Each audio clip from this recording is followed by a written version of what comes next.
امروز 11 март даст рӯзи матбуоти тоҷик 108-мин солгарди матбуоти тоҷик ро дар театри ҷавонон ба номи Маҳмудҷон Воидов ҷашн гирифта шуд.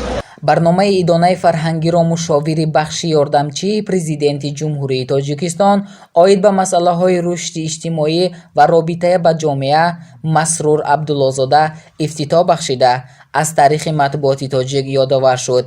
вазири фарҳанги ҷумҳурии Тоҷикистон Зулфия Давлатзода аҳли қаламро ба рӯзи касбияшон табрик намуд. раиси иттифоқи журналистони ҷумҳурии Тоҷикистон Зиннатулло Исмоилзода аз бурду бохти журналистикаи имрӯза ҳарф зад. дар идома барои болидарӯҳии аҳли қалам як зумра ҳунармандон ба чорабинии рӯҳияи идона бахшиданд.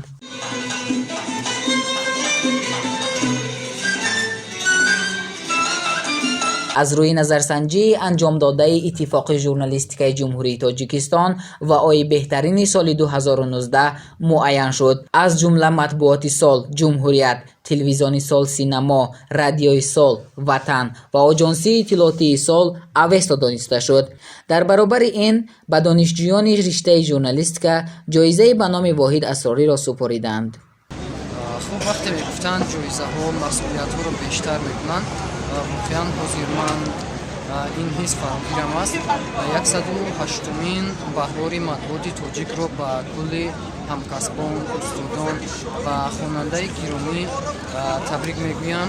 ман фахр мекунам ки имрӯз ба ҷоизаи устоди арҷуманду воломақом равоншод Воҳид Асрорӣ соҳиб шудам ва он нафароне ки маро дар ин роҳ дастгирӣ карданд, хоса ба устоди азизу меҳрубонам Илҳомҷон Ҳамидиён арзи сипос мекунам. ба дигар журналистони ҷавон ҳам насиб бигардад илоҳо ин ҷоиза ва дар роҳи интихоб кардаам ҳамеша устуворона қадам мегузорам.